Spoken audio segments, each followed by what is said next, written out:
Without further ado, I'd like to invite our first speaker, Special Advisor Matti Joutsen.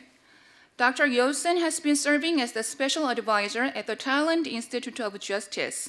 Previously, he served as the Director of the European Institute for Crime Prevention and Control, affiliated with the United Nations, which is HEUNI. Dr. Joutsen's research interests cover victim policy, prosecutorial decision-making, corruption, economic crime, organized crime, juvenile delinquency, and non-custodial sanctions. His topic that he's going to present today is the pandemic, crime, and criminal policy. Dr. Joutsen, the floor is yours. Thank you very much, Director Johan, and I would also like to thank the KIC for inviting me to this seminar.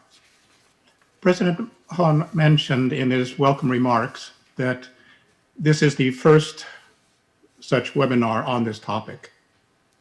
We've had 8 months of experience, and what I'll try to do is sketch out some of the main changes that appear to be taking place, both in respect of crime and respect of the control of crime. May we turn to the first slide, please? There appear to be two main impacts that the COVID-19 and the pandemic is having on both crime and criminal justice. One is in respect of where we are and how we spend our time. This was one of the almost immediate results of the pandemic. Governments have imposed lockdowns and quarantines, travel restrictions, ordered the closing of stores, bars, restaurants, schools, and public events. And there have also been, and many companies have also gone to remote work. They have basically closed down their shops and asked people to work from home. So basically, where we spend our time and how we spend our time has changed. That was the immediate impact. The second impact is a more general one and a deeper one. And this is the economic impact of the pandemic on society, on both entire countries and on communities, but also on individuals. With the closing of businesses and the closing of borders, there has been basically a loss of income for many people. They may have lost their entire jobs. And this obviously will affect their motivation to commit offenses, possibly to survive. Now, both of these impacts, the impact of the quarantines, the lockdowns, the closing of schools, restaurants, etc., they have varied considerably from one country to another. And they have also varied from time to time, along with the ebbing and the resurgence of the pandemic. Also, some individuals, especially the vulnerable individuals, the more disadvantaged people, have suffered the most. Now, with the closing of shops, the closing of restaurants, ordering people to stay at home, requiring social distancing, these type of restrictions on movement, restrictions on where you are and how you spend your time, they have blocked off some opportunities for crime, but at the same time, they have opened up new criminal opportunities. Some of these are very obvious ones. When you have had entire downtowns that have been basically emptied, in my case, I can vouch that downtown Bangkok, which is usually bustling in the middle of the day and in the middle of the night, was virtually empty in the middle of the night. There would be no cars, which is very much an odd situation. No people are walking around. Since all of the shops, all of the companies are closed, the downtowns are empty. People are basically spending their time at home. So it seems almost obvious that this means that there are fewer commercial robberies, less shoplifting, less street crime. And with a nationwide lockdown, as we had in Thailand, there are fewer public disturbances. And when you have people at home, that means that there are fewer residential burglaries.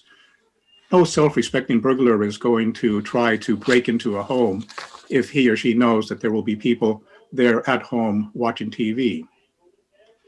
But since people are spending their time and there is enforced idleness at home, you are spending days after days, weeks after week with your close kin, your family at home.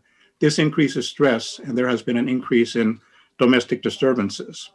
Thus, there has been more domestic violence, an issue that Dr. Brown will be turning to. People are spending more time on the web, and this has increased the potential for cybercrime, which is an issue that Professor Broadhurst will be looking at in part. May we go to the next slide, please? The blocking of opportunities and the opening up of new criminal opportunities can also be seen regionally and internationally. One of the first things many governments did, including the Thai government, was basically to close down borders, air, sea, and land borders. Obviously, this will affect the movement of people, legal movement of people going from one country to another for holiday, coming to Thailand, or for commercial purpose, etc. But it also has affected people moving from country to country for criminal purposes, both individual offenders and organized criminal groups. So it had an immediate impact on what kind and how much transnational organized crime there was.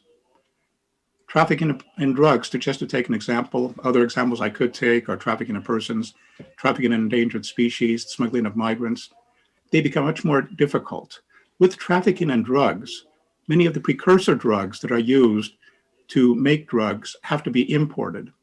Then you have to manufacture them, and then you export them to the destination country. Obviously, if commercial air travel and sea travel and land travel is blocked or at least very restricted, then it'll be more difficult to do that. So the good news is that there has been immediately an impact on transnational organized crime, international crime. The bad news is that offenders and criminal organizations adapt very rapidly. Next slide, please. Now, the pandemic itself has had an impact on crime, almost by definition. One of the controls put in by many countries was that anyone who violates a quarantine would be punished. It's a violation. People who do not wear a face mask in some countries. Most recently, the news has been about Italy. The police have gone around fining people for this. So there's a new type of crime that has increased. There is also something that has been referred to as COVID-19 rage. People are so stressed. And then when they get into a personal conflict with a business owner or a shop clerk or whoever who says, please keep your distance, please, you're not allowed in here unless you use a face mask, etc., then there have been many incidents of people simply becoming enraged. Unfortunately, some of these cases have led to deaths. And the pandemic has also increased the amount of fraud. Theft of medical supplies, counterfeited goods are being sold to people as the best thing for preventing the pandemic. So that has also increased new types of crime. Next slide, please.